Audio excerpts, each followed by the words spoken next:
सेमंद खबरें, खबर ही नहीं खबर का विश्लेषण भी। नए तेवर, नए कलेवर, नई धार और नई रफ्तार के साथ देखिए news. Just to, because the information has come from the Home Ministry's official, I'm saying, in 2023, initially, 10 rescue teams of NDRF, 2 columns of Indian Army, 2 of IAF, which is what I've already told, 1 ship, 1 Navy helicopter, 6 disaster response teams, 2 helicopters of the Indian Coast Guard were mobilized and sent. Other than that, he is also talking about the same detail, 10 teams of NDRF. That's fine. But on the insurance, so on the day when I've spoken to the Home Minister, and that night the notification was put out through my handle also, other than the Home Ministry's own, I had instructed the insurance and the Department of Financial Service Secretary himself had taken it upon himself on my saying to send the insurance companies and their officers on the 20th or earlier to go sit there with their surveyors having done the field work. People who want to come and give the claims can meet them in person and take it. That is for Ambattur. And the same thing was given as instruction for the 4 southern districts once the water receded. They can't go and say, claim your insurance when the water is still there. So that's the picture there. Ma'am, an additional request for funds made any, ma'am? You're hearing it from all of them. The Home Ministry will release it as to what claim has come, how much they are looking at it. That's not mine. Please go ahead. The third last row. இந்த வெள்ளத்தப்போ தமிழக மக்கள் ஆளுங்கட்சி தமிழக அரசின் மீது மிகுந்த கோபத்தில் இருந்ததை பார்க்க முடிஞ்சது. இது வந்து நாளாவட்டத்திலேயே அந்த மழைநீர் வடிகால் பணிகளை வந்து மேற்கொள்ளாதான் காரணம்னு சொல்லிட்டு அவங்க மக்கள் வந்து குற்றம் சாட்டியிருந்தாங்க. உங்களுக்கு கிடைத்த தகவல் அது மட்டும் இல்லாமல் இந்த இதுக்கு केंद्रीय मंत्री निर्मला सीतारमण की प्रेस कॉन्फ्रेंस का सीधा प्रसारण आप देख रहे थे, जिसमें वो राहत और बचाव कार्यों में केंद्र सरकार के जो कदम है उनके बारे में बता रही थी. और अब शुरुआत करते हैं मिड डे प्राइम की. तो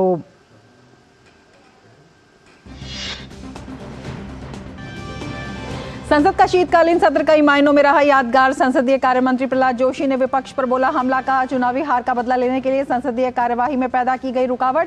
सभापति के अपमान पर भी विपक्ष को घेरा.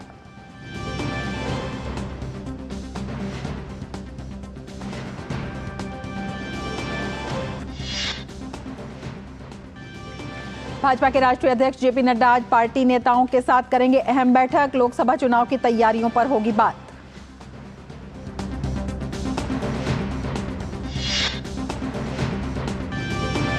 छत्तीसगढ़ में विष्णुदेव साय सरकार में आज 9 विधायकों ने ली मंत्री पद की शपथ. लक्ष्मी राजवाड़े और टंकराम वर्मा जैसे नए चेहरों के साथ बृजमोहन अग्रवाल, केदार कश्यप और राम विचार जैसे अनुभवी नेता भी कैबिनेट में शामिल.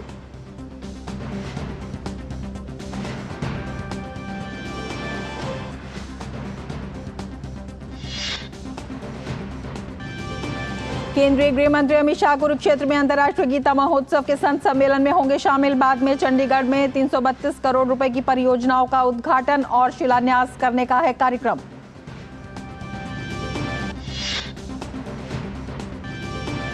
जम्मू कश्मीर के पुंछ में तलाशी अभियान जारी. कल हुए आतंकी हमले में सेना के 4 जवान वीर गति को हुए प्राप्त. भारतीय सेना ने की जवाबी कार्रवाई.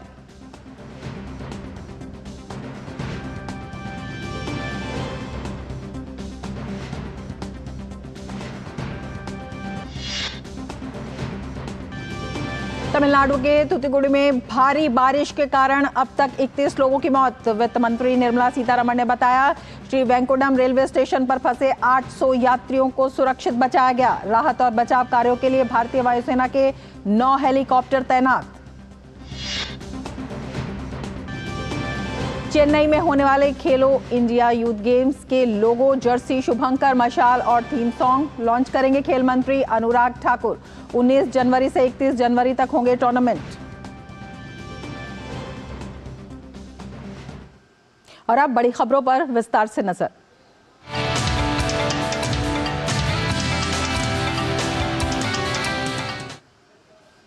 संसद का शीतकालीन सत्र कई मायनों में खास रहा। निर्धारित समय से एक दिन पहले अनिश्चित काल के लिए स्थगित होने से पहले अहम विधेयक पारित किए गए। सत्र में हुए कामकाज की जानकारी देते हुए केंद्रीय संसदीय कार्य मंत्री प्रहलाद जोशी ने कहा कि पीएम मोदी के नेतृत्व में 3 विधेयक भारतीय नागरिक सुरक्षा संहिता 2023, भारतीय न्याय संहिता 2023 और भारतीय साक्ष्य अधिनियम 2023 संसद में पारित किए गए। उन्होंने कहा 370 से लेकर नई आपराधिक न्याय प्रणाली तक जो कुछ भी इन 5 सालों में हुआ है वो ऐतिहासिक है। ये सेशन शुरू हुआ था 4 दिसंबर से and concluded yesterday on 21 December. तो this session provided 14 sittings spread over 18 days. 12 bills were introduced in Lok Sabha, 12 bill introduce किए थे, 18 बिल लोकसभा में पारित हुआ, 17 बिल राज्यसभा में पारित हुआ, दोनों मिला के 19 बिल्स दोनों सदन मिला के पारित हुआ है। प्रहलाद जोशी ने कहा कि क्रिमिनल बिल में भारतीयता का विश्वास रखते हुए क्रिमिनल जस्टिस बिल लाया गया है। भारत के जो क्रिमिनल जस्टिस सिस्टम था उसमें बदलाव लाके भारतीयता के आधार पर भारतीय न्याय संहिता, भारतीय नागरिक सुरक्षा संहिता और भारतीय साक्ष्य बिल 2023 ये करते हुए भारत के ऐतिहासिक आधार पर, सांस्कृतिक आधार पर पहले से जो हमारे विरासत थी उसके आधार पर भारतीयकरण में पूरा विश्वास रखते हुए और आधुनिकता में थोड़ी भी कम न करते हुए तो in all the 3 bills whatever the most modern technologies are available ये क्रिमिनल जस्टिस सिस्टम के लिए वो भी अपनाए हैं। This is a historical bill. Prahlad Joshi ने कांग्रेस पर हमला बोलते हुए कहा कि कांग्रेस के लोग उपराष्ट्रपति का अपमान करते हैं। ये लोग उपराष्ट्रपति का अपमान करते हैं, प्रधानमंत्री का भी अपमान ये लोग 20 साल से कर रहे हैं। उपराष्ट्रपति का अपमान करते हैं, राष्ट्रपति का अपमान करते हैं, प्रधानमंत्री जी के बारे में तो 20 वर्ष से तो इतना इन माननीय मोदी जी के खिलाफ इतना द्वेष है वो सब दिखाते जाते हैं और इस बार तो हद पार कर दिया। एक व्यक्ति मिमिक्री करते हैं और एक नेशनल पार्टी के पूर्व अध्यक्ष तो उसका वीडियोग्राफी करते हैं।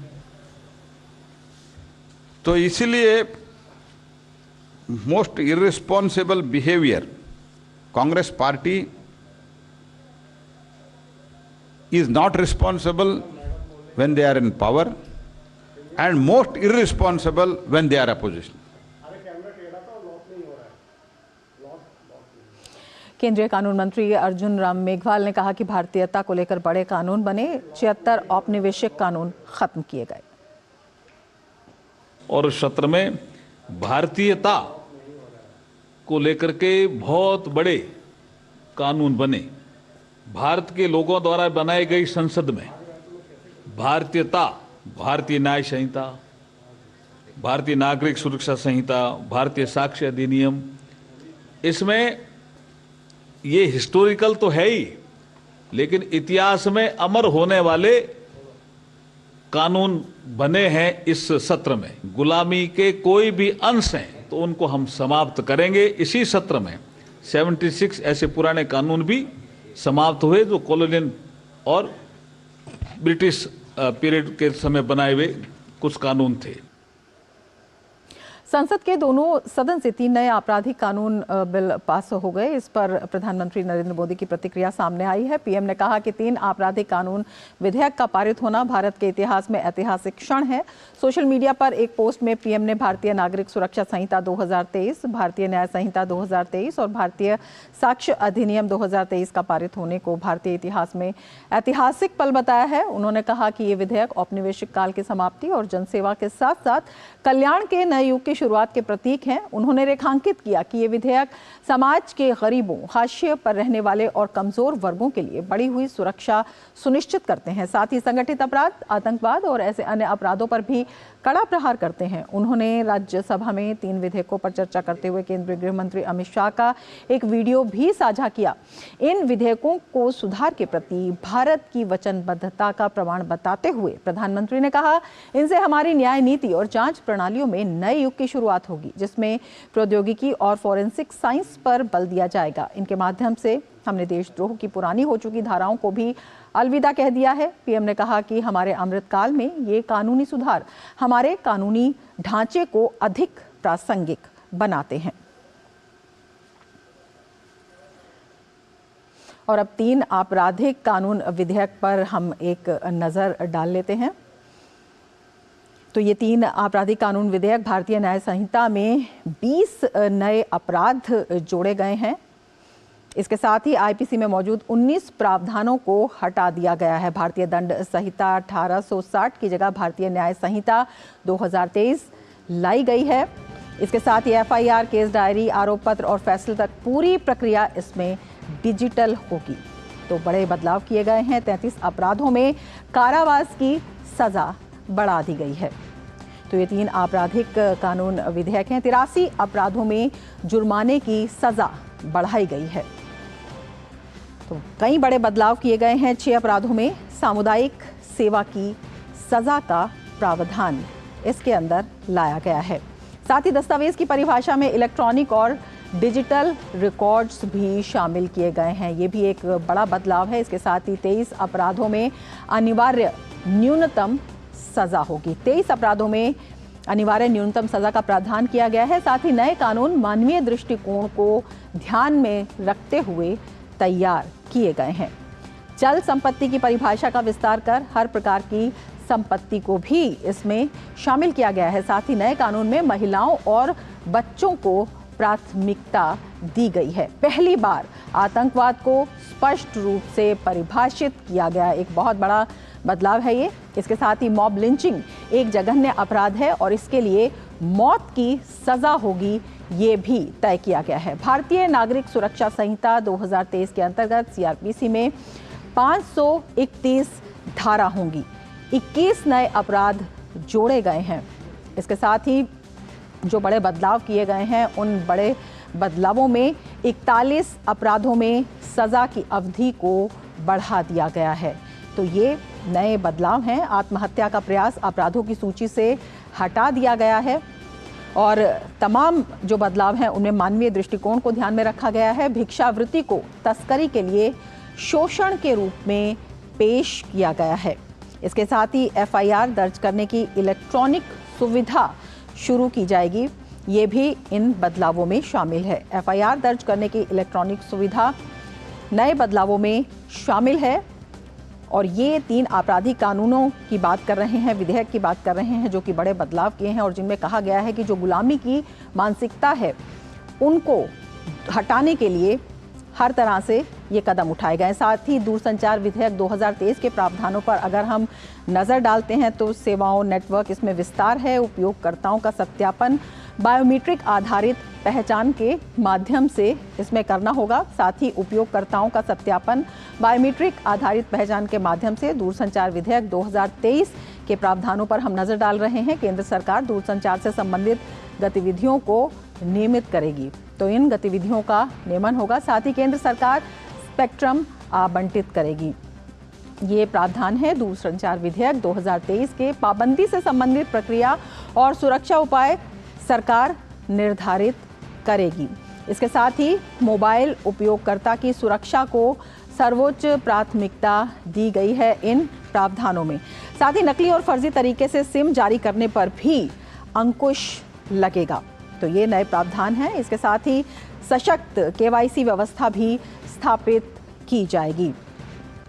तो हम इनके प्रावधानों पर नजर डाल रहे हैं। 3 साल की जेल और 50 लाख रुपए तक का जुर्माना भी इसमें रखा गया है।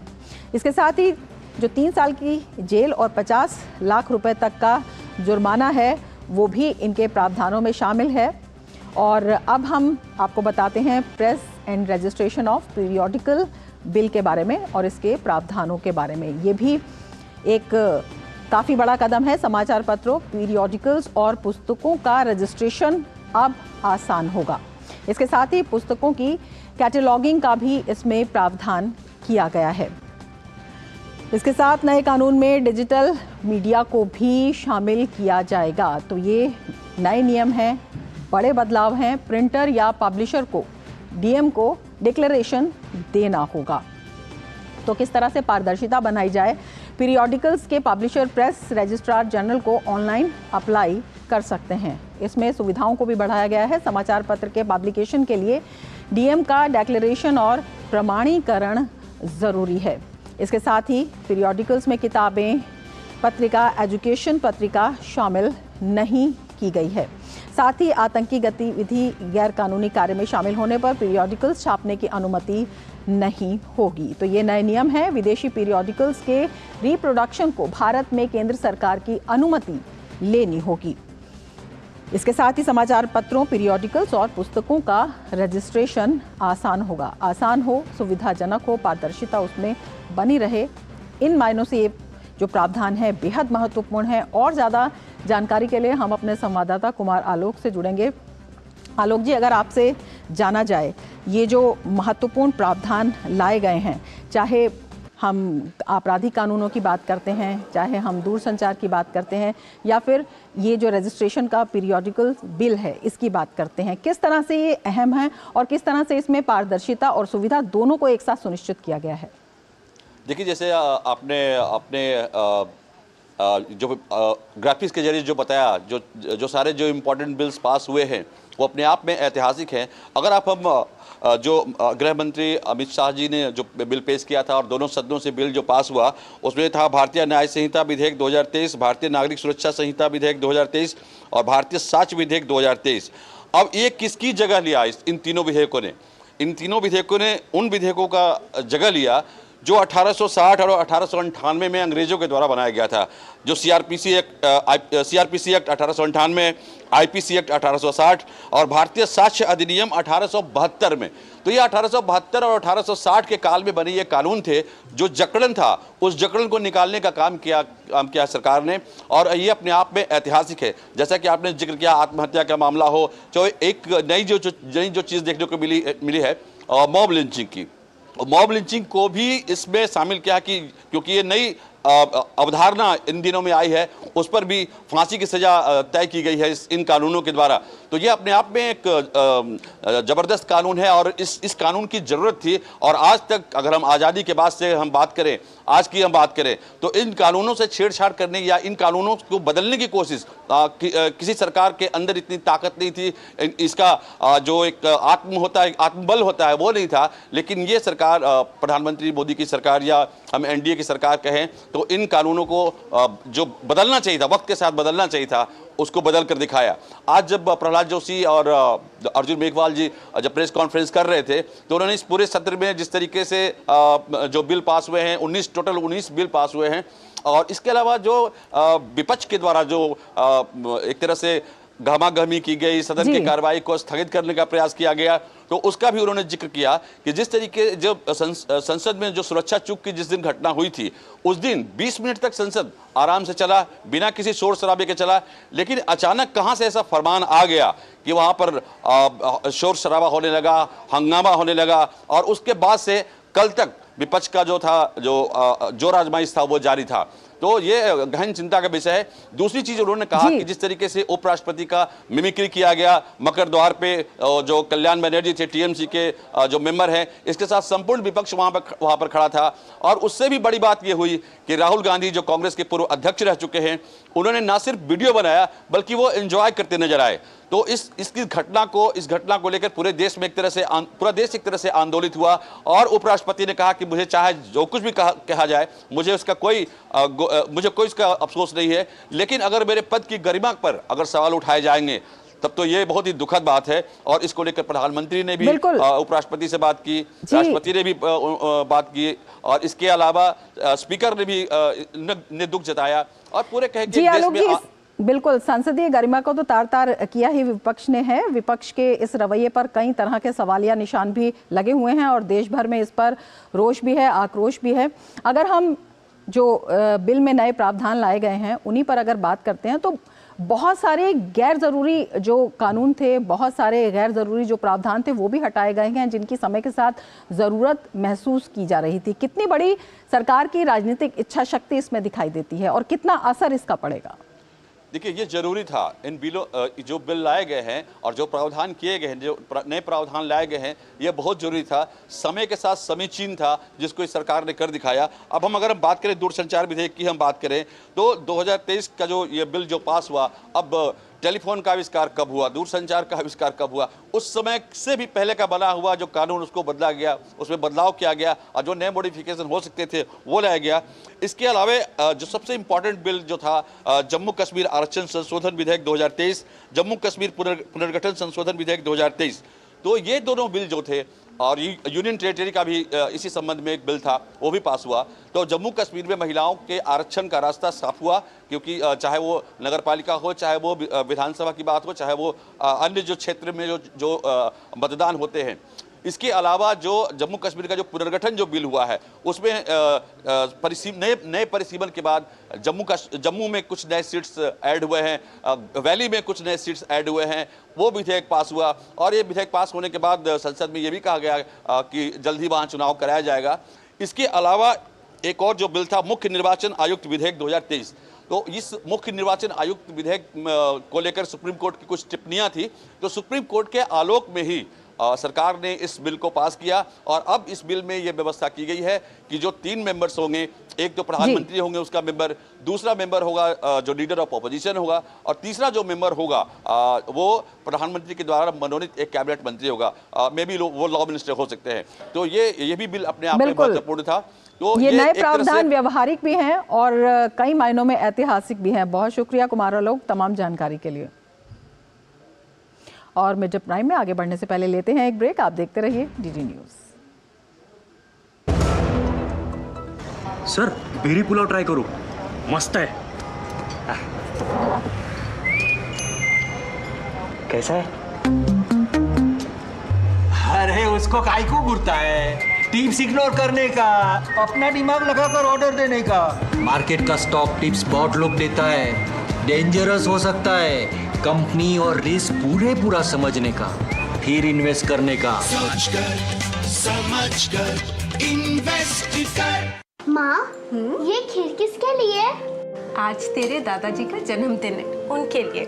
तो मैं दादाजी को क्या दूँ? अपना मोबाइल फोन देना। ये क्या कर रही है? दादाजी के लिए आयुष्मान कार्ड बना रही हूँ। घर बैठे? हाँ। आयुष्मान ऐप पर जाकर अपना या परिवार के सदस्य का नाम लाभार्थी सूची में ढूंढें, आधार, OTP या फेस ऑथ द्वारा ऑथेंटिकेट करें, डिटेल्स भरें। अब मोबाइल से फोटो खींचकर अपलोड करें। दादाजी, ये लीजिए अपना आयुष्मान कार्ड। ये उपहार तो जीवन भर काम आएगा।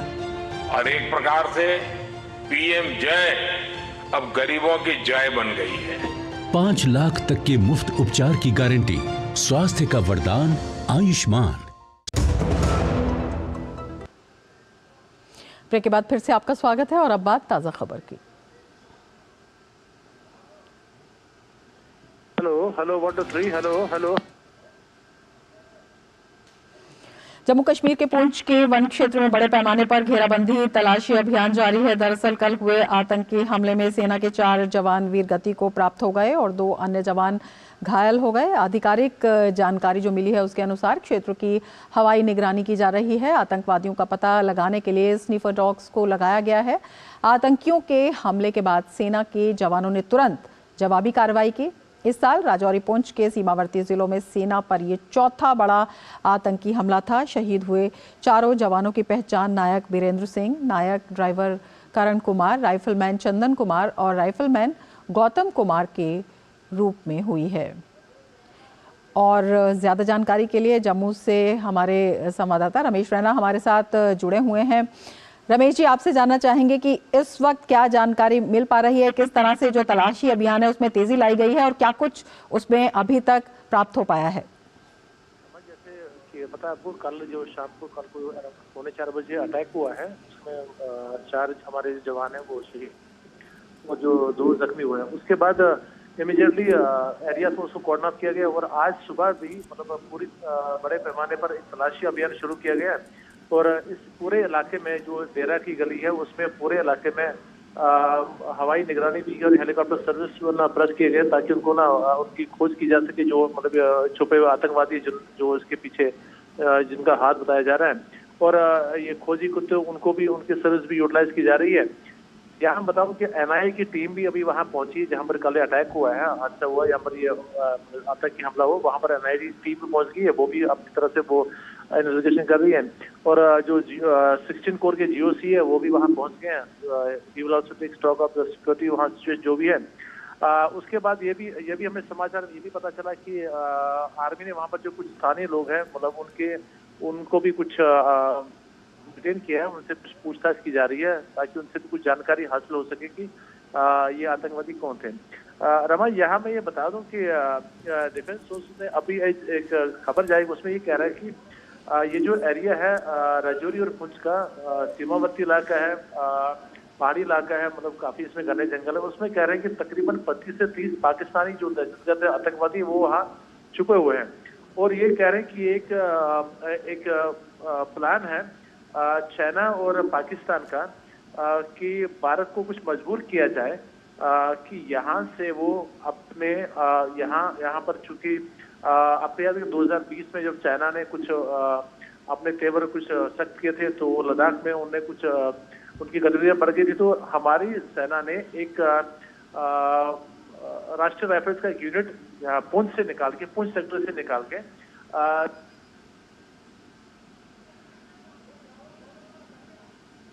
जी, हमारे संवाददाता रमेश रैना जो बता रहे हैं कि भारतीय सेना ने जवाबी कार्रवाई की है और जो सुरक्षा है वो कड़ी कर दी गई है और बड़े पैमाने पर तलाशी अभियान वहां पर जारी है। और अब नज़र डाल लेते हैं अन्य खबरों पर।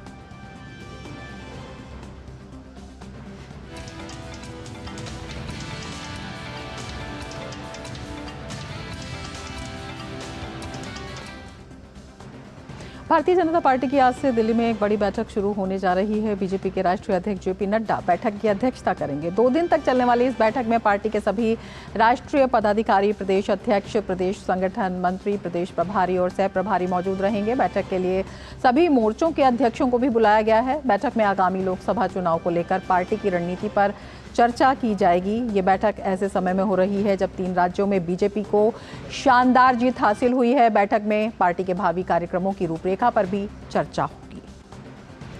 और ज़्यादा जानकारी के लिए हमारे संवाददाता शैलेंद्र मिश्र हमारे साथ जुड़े हुए हैं। शैलेंद्र, बेहद महत्वपूर्ण बैठक, क्या कुछ एजेंडा है और क्या जानकारी आपको मिली है? जी देखिए, दोपहर बाद 3 बजे के बाद ये बैठक शुरू होनी है और हमने देखा है कि इस बैठक में राज्यों के जो प्रदेश अध्यक्ष हैं, प्रभारी हैं, संगठन मंत्री हैं, राष्ट्रीय पदाधिकारियों के साथ उनको बुलाया गया है। राष्ट्रीय जो महामंत्री बीजेपी के हैं वो मौजूद रहेंगे। बीजेपी के राष्ट्रीय अध्यक्ष जेपी नड्डा की अगुवाई में बैठक है। इस बैठक में 2024 के रणनीति की पूरी रूपरेखा पर चर्चा होगी और हम जानते हैं कि कई राज्यों में प्रदेश अध्यक्ष में बदलाव हुआ है। कल ही छत्तीसगढ़ में बीजेपी ने नए प्रदेश अध्यक्ष के नाम का ऐलान किया है। तो ऐसे में अब कैसे राज्यवार तैयारी को, रूपरेखा को अमली जामा पहनाना है, जिसको लेकर ये बड़ी बैठक है और कहा जा रहा है कि इसके बाद एक तरह से सभी राज्यों के प्रदेश अध्यक्षों को, प्रभारियों को और संगठन के नेताओं को ये जिम्मेदारी दे दी जाएगी कि कैसे उस राज्य में पार्टी की रणनीति को आगे बढ़ाना चाहते हैं कि विकसित भारत संकल्प यात्रा। जी शैलेंद्र, एक बड़े एजेंडे के साथ ये बैठक आप नजर बनाए रखे हैं। फिलहाल शुक्रिया पूरी जानकारी के लिए। आगे बढ़ते हैं। तमिलनाडु के तूतुकुड़ी जिले में भारी बारिश के कारण शहर के कई हिस्सों में जल जमाव हो गया है। तूतुकुड़ी और तिरुनेवली के पलायमकोट्टई में जल भराव के कारण लोग अपने घरों से बाहर नहीं निकल पा रहे हैं। जल जमाव के कारण यातायात भी बाधित हो गया है। एनडीआरएफ की टीम बाढ़ प्रभावित इलाकों में लोगों के घरों में जाकर उन्हें राहत सामग्री वितरित कर रही है। इसके अलावा जो अन्य इलाके हैं तेनकासी और कन्याकुमारी, वहाँ भी भारी बारिश के कारण परेशानियों से लोग जूझ रहे हैं और वहाँ पर भी जो है ये राहत कार्य किए जा रहे हैं। केंद्र ने तमिलनाडु को हर संभव मदद का आश्वासन दिया है। दक्षिणी तमिलनाडु के तिरुनेलवेली जिले में भारी बारिश जारी है, जिससे बाढ़ जैसी स्थिति पैदा हो गई है और जनजीवन अस्त व्यस्त हो गया है। इस बीच जिला प्रशासन ने एहतियात के तौर पर 696 गर्भवती महिलाओं को सुरक्षित स्थानों पर स्थानांतरित कर दिया है। जिला कलेक्टर के अनुसार पिछले 2 दिनों में 142 गर्भवती महिलाओं को विभिन्न अस्पतालों में भर्ती कराया गया है और उन्होंने बच्चों को भी जन्म दिया। इस बीच दक्षिणी जिले में बाढ़ और बारिश से हुए नुकसान का आकलन करने के लिए केंद्रीय टीम ने भी वहां का दौरा किया।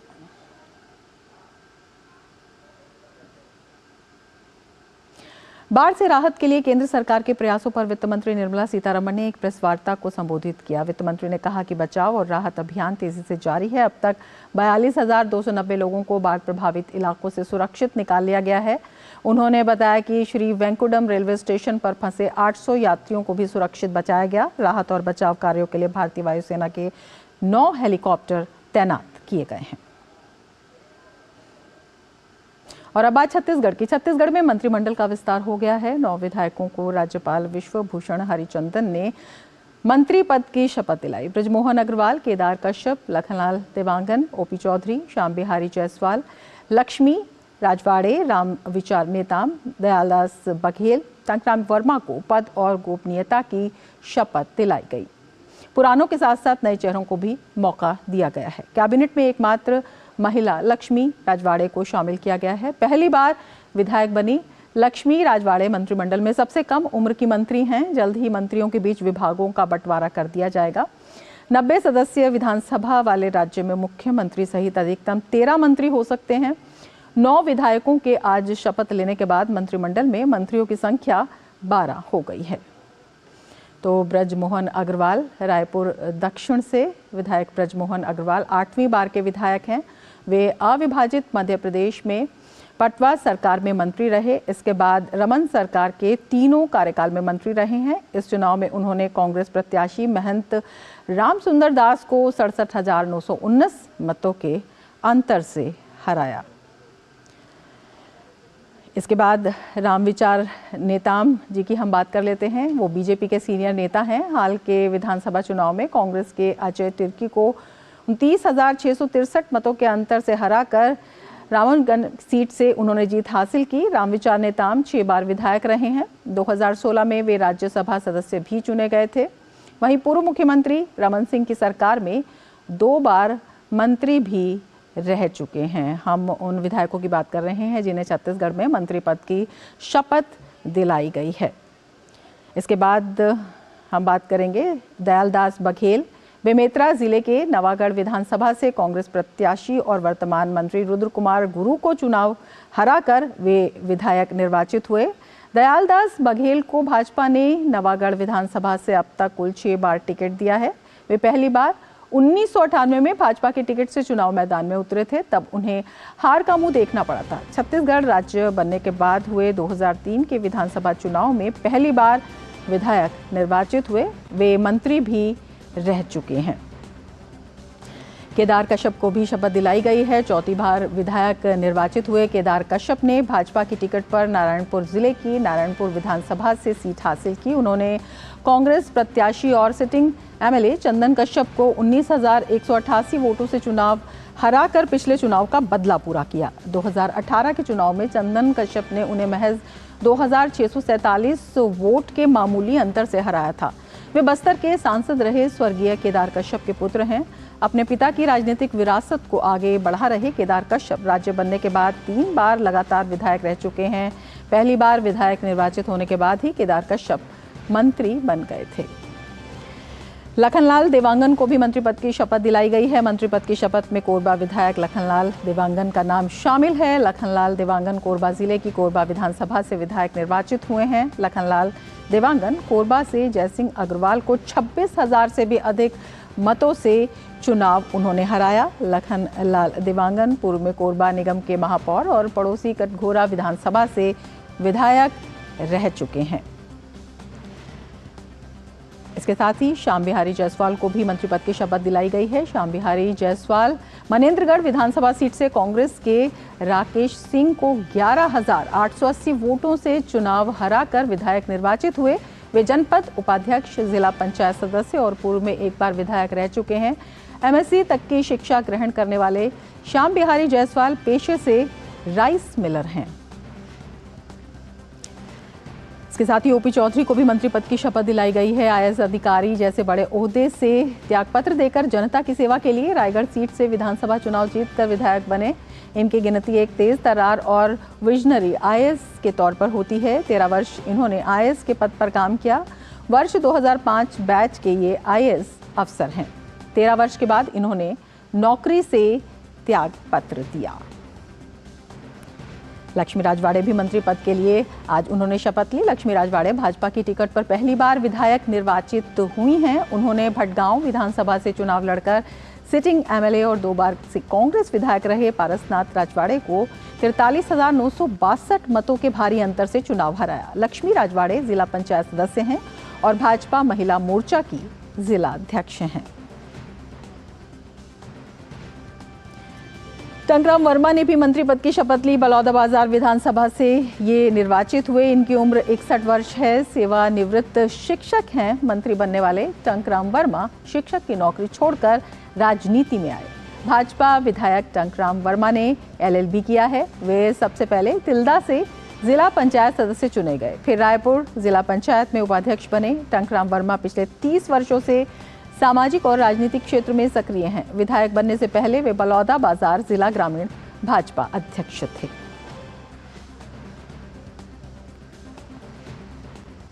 और ज़्यादा जानकारी के लिए हमारे संवाददाता सोमेश रायपुर से हमारे साथ जुड़े हुए हैं। सोमेश, जिस तरह से मंत्री पद की शपथ दिलाई गई है, मंत्रिमंडल का विस्तार किया गया है, किस तरह से आप देखते हैं? और जो मंत्री पद को शपथ दिलाई गई है, कितना बैलेंस में इसमें देखते हैं, पुराने के साथ साथ नए चेहरे भी?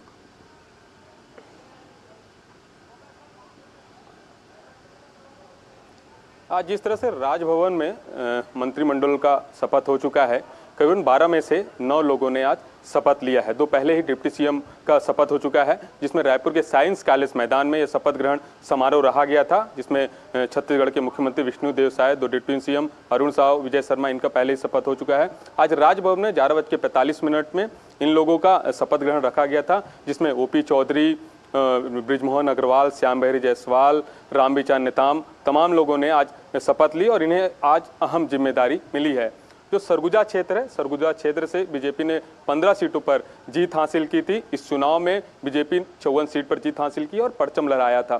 सरगुजा क्षेत्र में जिस तरह से रामविचार नेताम आदिवासी नेता हैं और आदिवासी को सरगुजा क्षेत्र से बखूबी काफ़ी जानकारी रखते हैं। वो करीबन 35 सालों से उनको राजनीतिक में एक लंबा अनुभव है। आदिवासी के साथ साथ उनकी एक आदिवासियों में एक अच्छी पकड़ है। ओपी चौधरी 2018 में उन्होंने आईएएस की नौकरी छोड़कर विधायक का चुनाव लड़ा था, वो हार गए थे, लेकिन 2023 में उन्होंने एक विजय हासिल की। उसी तरह से बृजमोहन अग्रवाल पिछले 35 सालों से राजनीति में है, उनको एक लंबा अनुभव है। तो कहीं ना कहीं आज जिस तरह से मंत्रिमंडल का विष्णुदेव साय के विस्तार हुआ है, तो एक प्रमुख है। हालांकि विभाग अभी इन्हें नहीं मिले हैं। 9 मंत्रियों का शपथ हो चुका है। जी, बहुत शुक्रिया सुमेश तमाम जानकारी के लिए। मिड डे प्राइम में आगे बढ़ने से पहले लेते हैं एक ब्रेक। आप देखते रहिए डीडी न्यूज़।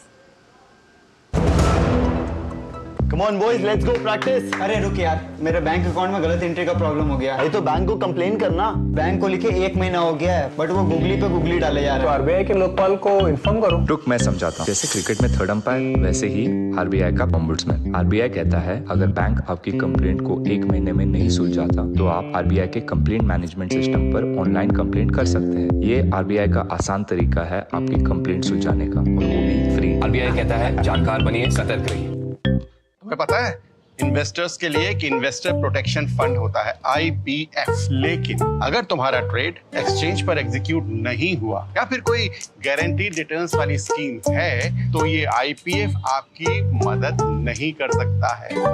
और अगर आपका ब्रोकर ही डिफॉल्टर बन जाए तो फिर IPF आपको कॉम्पेंसेशन दिला सकता है। कहाँ से सीखा? NSE की साइट पर। सोचकर समझकर इन्वेस्ट कर।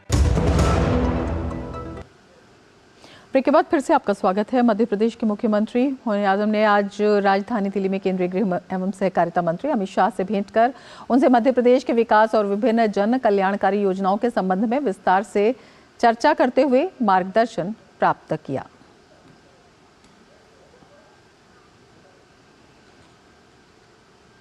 आगे बढ़ते हैं। केंद्रीय गृह मंत्री अमित शाह आज कुरुक्षेत्र और चंडीगढ़ के दौरे पर रहेंगे। कुरुक्षेत्र पहुंचने के बाद केंद्रीय गृह मंत्री शक्तिपीठ श्री देवीकूप भद्रकाली मंदिर में दर्शन पूजन भी करेंगे। इसके बाद वे कुरुक्षेत्र में चल रहे अंतर्राष्ट्रीय गीता महोत्सव के संत सम्मेलन में शिरकत करेंगे। फिर वे चंडीगढ़ पहुंचेंगे। गृह मंत्री Chandigarh college of engineering and technology में करोड़ों की परियोजनाओं के उद्घाटन के साथ साथ कई सेवाओं का शुभारंभ भी करेंगे।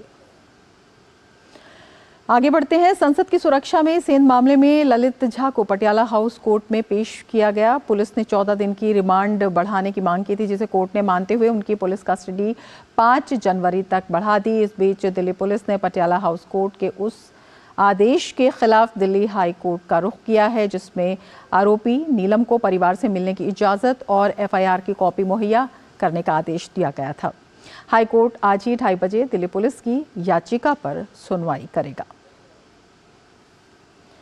आबकारी निधि मामले में मनीष सिसोदिया की राउज एवेन्यू कोर्ट में पेशी हुई। कोर्ट ने सिसोदिया की न्यायिक हिरासत की अवधि 19 जनवरी तक बढ़ा दी है। कोर्ट ने वकीलों को CBI दफ्तर जाकर डॉक्यूमेंट के मिलान के लिए 15 जनवरी तक का वक्त दिया है। सुबह 10 से शाम 7 बजे तक वकील CBI दफ्तर जा सकते हैं। CBI का दावा है कि इस मामले में चार्जशीट से जुड़े सारे दस्तावेज आरोपियों के वकील को दिए जा चुके हैं।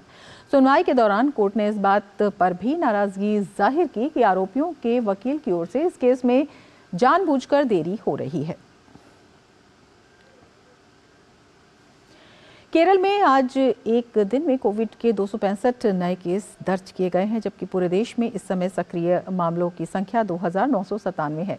देश में कोरोना के बढ़ते मामलों को देखते हुए केंद्र सरकार पूरी तरह से सतर्क है। केंद्रीय स्वास्थ्य मंत्रालय ने कहा है कि इससे घबराने की जरूरत नहीं है, सिर्फ सतर्क रहना है। मंत्रालय ने कहा कि आने जाने पर फिलहाल कोई प्रतिबंध नहीं होगा, वहीं मास्क को अभी आवश्यक नहीं किया जाएगा। ओडिशा के सार्वजनिक स्वास्थ्य निदेशक डॉक्टर निरंजन मिश्रा ने राज्य में कोरोना की स्थिति पर जानकारी दी। उन्होंने बताया कि ओडिशा अच्छी स्थिति में है, क्योंकि पिछले 10 दिनों में हमने कोविड के लगभग 4300 से अधिक टेस्ट किए हैं। उनमें कोई भी नया मामला सामने नहीं आया है। साथ ही राज्य में कोविड का कोई सक्रिय मामला नहीं है।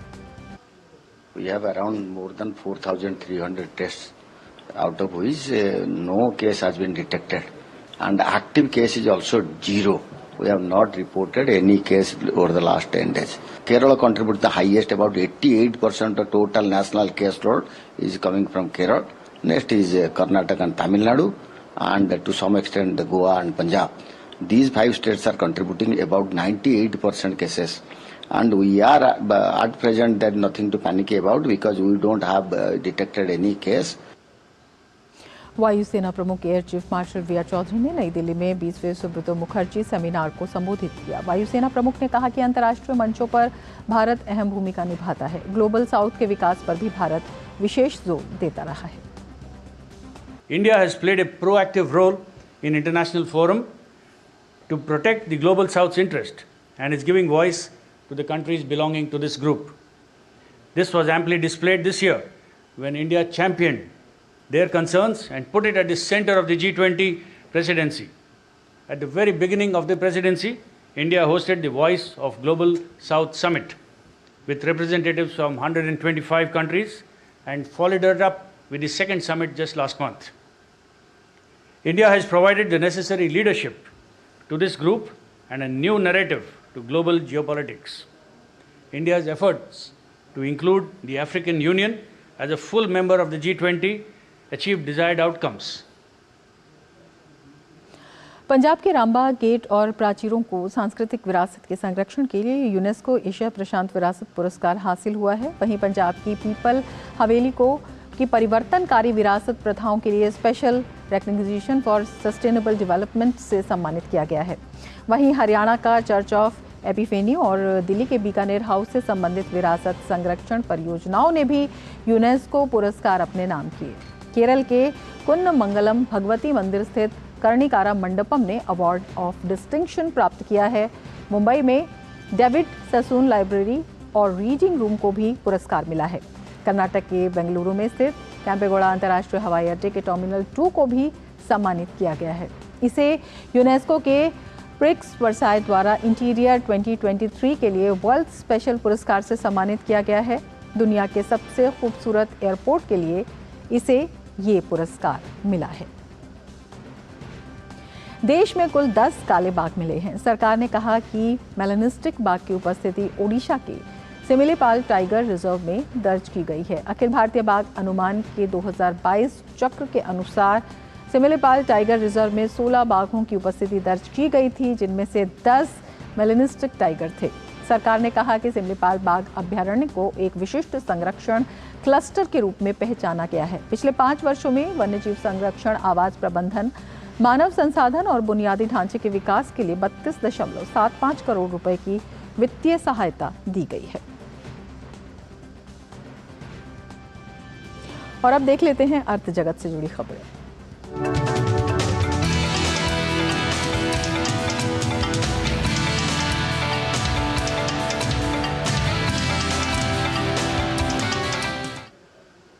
तो हम आपको दिखाते हैं व्यापार जगत से जुड़ी खबरें फटाफट अंदाज में। केंद्रीय सड़क परिवहन और राजमार्ग मंत्रालय ने महत्वपूर्ण पर्यटक और धार्मिक स्थलों की कनेक्टिविटी में सुधार के लिए 1,49,758 करोड़ रुपए के आवंटन की घोषणा की है। इसके लिए लगभग 8,544 किलोमीटर की 321 राष्ट्रीय राजमार्ग परियोजनाएं शुरू की गई हैं। केंद्रीय मंत्री नितिन गडकरी ने गुरुवार को लोकसभा को ये जानकारी दी। Real estate consultancy JLL India ने एक रिपोर्ट जारी कर बताया है कि भारत 2008 के बाद से अब तक की सबसे ज्यादा घरों की बिक्री दर्ज कर सकता है। चालू कैलेंडर वर्ष में ऐसी उम्मीद जताई जा रही है कि भारत करीब 2,60,000 घरों की बिक्री दर्ज करेगा। साल 2023 की रिव्यू रिपोर्ट 2023 रिव्यू इन रिव्यू में रियल एस्टेट कंसल्टेंसी JLL ने कहा कि घरों की बिक्री साल के पहले 9 महीनों में 1,96,227 पहुँच चुकी है, जो कि 2022 की कुल बिक्री का 91% है। केंद्र सरकार ने भारतीय जीवन बीमा निगम को 10 साल के भीतर 25% न्यूनतम सार्वजनिक शेयरधारिता हासिल करने की छूट दी है। सार्वजनिक क्षेत्र की बीमा कंपनी ने यह जानकारी दी। देश की सबसे बड़ी बीमा कंपनी LIC मई 2022 में लिस्टिंग हुई थी। सरकार ने IPO के माध्यम से LIC में 22.13 करोड़ से अधिक शेयर यानी 3.5% हिस्सेदारी बेची थी। फिलहाल कंपनी में सरकार की 96.5% की हिस्सेदारी है। सरकार ने ब्रिटेन के साथ मुक्त व्यापार समझौते के तहत वहां की वाहन कंपनियों को शुल्क में कटौती का लाभ तभी देने के लिए कहा है जब उनकी गाड़ियों में कम से कम 45% कलपुर्जे भारत में ही बने हों। ब्रिटेन ने इसका विरोध किया क्योंकि वह भारतीय पुर्जों की हिस्सेदारी 25% पर ही बनाए रखना चाहता है। उसने $85,000 से अधिक कीमत के इलेक्ट्रिक वाहनों पर ही शुल्क घटाने के भारत के प्रस्ताव का भी विरोध किया है। देश में इलेक्ट्रिक कारों की बिक्री में साल 2024 के दौरान 30 से 40% तक बढ़ोतरी की उम्मीद है, क्योंकि मांग मजबूत बनी हुई है। 8 लाख रुपए से लेकर 30 लाख रुपए तक की कीमत के दायरे में ज्यादा मॉडल पेश किए जाएंगे और चार्जिंग पॉइंट में इजाफा होगा। टाटा मोटर्स के यात्री वाहन और इलेक्ट्रिक वाहन अनुभाग के प्रबंध निदेशक शैलेंद्र चंद्रा ने ये उम्मीद जताई। डिजिटल भुगतान कंपनियों रेजरपे और कैश फ्री पेमेंट्स को बतौर भुगतान एग्रीगेटर काम करने के लिए भारतीय रिजर्व बैंक से अंतिम मंजूरी मिल गई है, जिससे फिनटेक क्षेत्र की ये कंपनियां लगभग 1 साल पुराने नियामकीय प्रतिबंध के बाद नए व्यापारियों को शामिल कर सकेंगे। पिछले साल दिसंबर में RBI ने रेजरपे और कैश फ्री को कहा था कि वे नए व्यापारियों को अपने साथ जोड़ना रोक दें। ई-कॉमर्स कंपनी फ्लिपकार्ट को अपनी मूल कंपनी वॉलमार्ट और एक अन्य निवेशक से करीब 5,000 करोड़ रुपए का नया निवेश मिला है। सूत्रों के मुताबिक यह इस बात का संकेत है कि नकदी के सख्त हालात और वैश्विक आर्थिक सुस्ती के बीच धीमी गति से बड़े सौदों की वापसी हो रही है। साल 2021 के बाद बेंगलुरु की इस कंपनी ने पहली बार इतने बड़े स्तर पर फंड जुटाए हैं। साल 2021 में कंपनी ने सॉफ्ट बैंक और अमेरिकी खुदरा दिग्गज वॉलमार्ट से $3.6 अरब का फंड जुटाया था और तब इसका मूल्यांकन $37.6 अरब आंका गया था।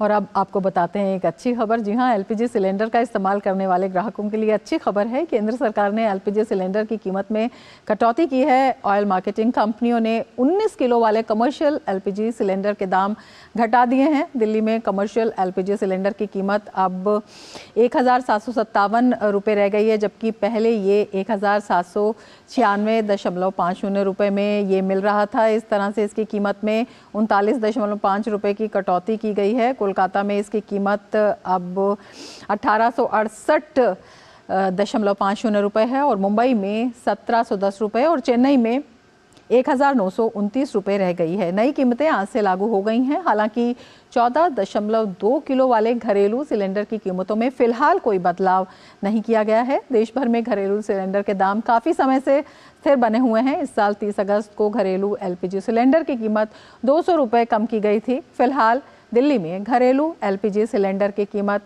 903 रुपये है। और मिड डे प्राइम में आगे बढ़ने से पहले लेते हैं एक ब्रेक। आप देखते रहिए DG न्यूज़।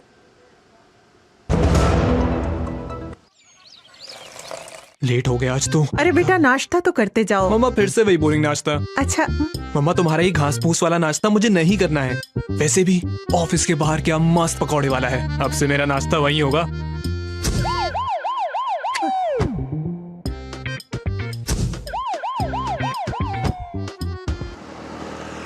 क्या भैया, जब देखो टीवी देखते रहते हो, कभी तो वर्कआउट कर लिया करो। अरे ये वर्कआउट करके समय खराब क्यों करना है? टीवी पर नई वेब सीरीज आई है, आजा बैठकर देखते हैं। आप ही देखो। कब तक इस सायरन को अनसुना करते रहेंगे? भागदौड़ भरी जिंदगी, बिगड़ती हुई जीवन शैली और अनुचित खान पान देता है कैंसर से लेकर हृदय रोग, डायबिटीज, ब्लड प्रेशर, अनिद्रा जैसी कई गैर संक्रामक बीमारियों को निमंत्रण। आज ही शराब और धूम्रपान से नाता तोड़िए। एक लंबी और स्वस्थ जिंदगी के लिए शारीरिक गतिविधियों को अपनाइए। मौसमी फल और सब्जी खाइए। सेहत से खिलवाड़ की नहीं कोई माफी, बाकी समझदार को है इशारा काफी। सर बेरी पुलाव ट्राई करो, मस्त है। कैसा है? अरे उसको काहे को घूरता है?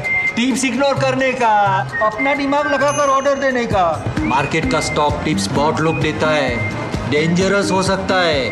कंपनी और रिस्क पूरा समझने का, फिर इन्वेस्ट करने का। सोच कर समझ कर इन्वेस्ट कर। ब्रेक के बाद फिर से आपका स्वागत है और अब देखते हैं खेल जगत की खबरें।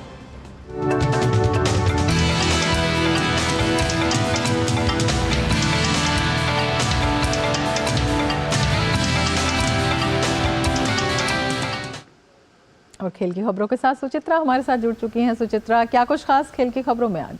शुक्रिया रमा। सबसे पहले हम बात करते हैं खेलो इंडिया से जुड़ी हुई। केंद्रीय खेल मंत्री अनुराग सिंह ठाकुर आज खेलो इंडिया यूथ गेम्स के 6ठे संस्करण के आधिकारिक लोगो, जर्सी, शुभंकर और थीम सॉन्ग को लॉन्च करेंगे। इस कार्यक्रम में grand master Viswanathan Anand, Olympian fencer Bhavani Devi, squash star Joshna Chinappa भी शामिल होंगी। इस बार खेलो इंडिया यूथ गेम्स का आयोजन 19 से 31 जनवरी 2024 तक तमिलनाडु में होना है। इसकी स्पर्धाएं चेन्नई, त्रिची, मदुरई और कोयम्बटूर में आयोजित की जाएंगी। बात करते हैं क्रिकेट की। भारतीय टीम ने दक्षिण अफ्रीका के खिलाफ खेले गए सीरीज के तीसरे वनडे को 78 रन से अपने नाम कर लिया। इसके साथ ही दक्षिण अफ्रीका दौरे पर गई टीम इंडिया ने 3 मैच की सीरीज को 2-1 से जीत लिया। इस मैच में टॉस हारकर पहले बल्लेबाजी करते हुए टीम इंडिया ने निर्धारित 50 ओवर में 8 विकेट के नुकसान पर 296 रन बनाए। जवाब में दक्षिण अफ्रीका की टीम 45.5 ओवर में 218 रन बनाकर आउट हो गई। भारतीय क्रिकेट टीम ने साल के आखिरी वनडे सीरीज का अंत जीत के साथ की है। भारतीय टीम ने दक्षिण अफ्रीका के खिलाफ खेले गए तीसरे वनडे को 78 रन से अपने नाम कर लिया। इसके साथ ही दक्षिण अफ्रीका दौरे पर गई टीम इंडिया 3 मैचों की सीरीज को 2-1 से अपने नाम करने में सफल रही। इस मैच में टॉस हारकर पहले बल्लेबाजी करते हुए टीम इंडिया ने निर्धारित 50 ओवर में 8 विकेट के नुकसान पर 296 रन बनाए थे। इस मैच में भारत की ओर से संजू सैमसन और तिलक वर्मा के अलावा कोई और बल्लेबाज कुछ खास नहीं कर पाया। भारत के लिए संजू सैमसन ने सबसे ज्यादा 108 रन की शानदार पारी खेली। ये उनके अंतर्राष्ट्रीय करियर का पहला शतक रहा। अपनी पारी के दौरान सैमसन ने 6 चौके और 3 छक्के जड़े, जबकि तिलक वर्मा ने 52 रन की अर्धशतकीय पारी खेली। सैमसन और तिलक ने चौथे विकेट के लिए 116 रन की साझेदारी की।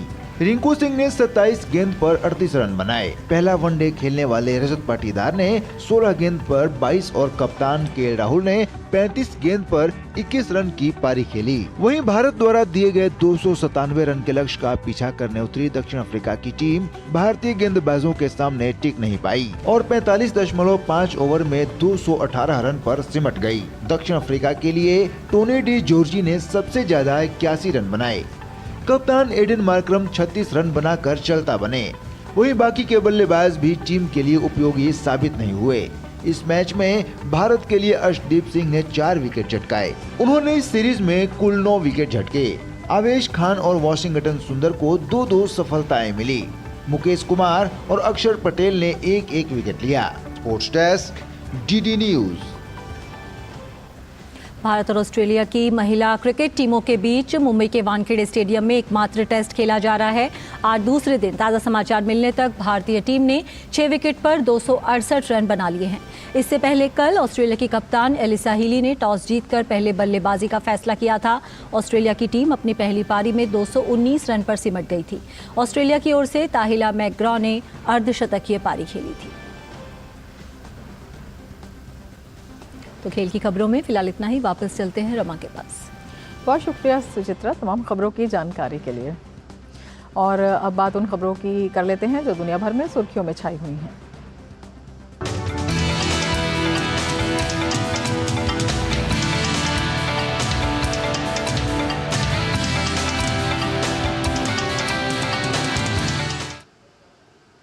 सिंगापुर में कोविड-19 के मामलों में लगातार बढ़ोतरी दर्ज की जा रही है। पिछले सप्ताह कोरोना के 763 नए मामले सामने आए थे। वहीं अब मामले बढ़कर 965 हो चुके हैं। ब्रिटेन में कोरोना मरीजों की संख्या में तेजी से इजाफा हो रहा है। इंग्लैंड और स्कॉटलैंड में 24 लोगों में से हर एक व्यक्ति कोविड से संक्रमित है। लंदन कोरोना से सबसे अधिक प्रभावित है। यूरोपीय संघ ने पहली बार प्रवासियों को लेकर नियम बनाए हैं। ये प्रवासियों की संख्या को कम करने के लिए बनाए गए हैं। अगले साल यानी 2024 से ये नियम लागू होंगे। चेक गणराज्य की राजधानी प्राग में स्थित चार्ल्स यूनिवर्सिटी में अंधाधुंध गोलीबारी में 15 लोगों की मौत हो गई है। विदेश मंत्री डॉक्टर एस जयशंकर ने गोलीबारी की घटना पर दुख जताया है। अमेरिका के कैलिफोर्निया में तेज बारिश के कारण बाढ़ की स्थिति पैदा हो गई है। भारी बारिश के कारण कई सड़कें अस्थायी रूप से बंद कर दी गई हैं। बलोच नरसंहार के खिलाफ निकाले जा रहे मार्च पर इस्लामाबाद पुलिस ने बर्बरता की है। पुलिस ने बड़े पैमाने पर लोगों को हिरासत में ले लिया। हिरासत में ली गई महिलाओं का दावा है कि उन्हें प्रताड़ित किया गया। रूस और यूक्रेन के बीच जारी जंग अब विकराल रूप लेती जा रही है। यूक्रेन ने रूस के डीप स्पेस नेटवर्क को तबाह कर दिया है। इसके बाद रूसी राष्ट्रपति ने कहा कि रूस हाइब्रिड वॉर छेड़ने वालों को ध्वस्त करने की तैयारी कर चुका है। इसके साथ ही मीडिया प्राइम में फिलहाल इतना ही। दीजिए इजाजत। नमस्कार।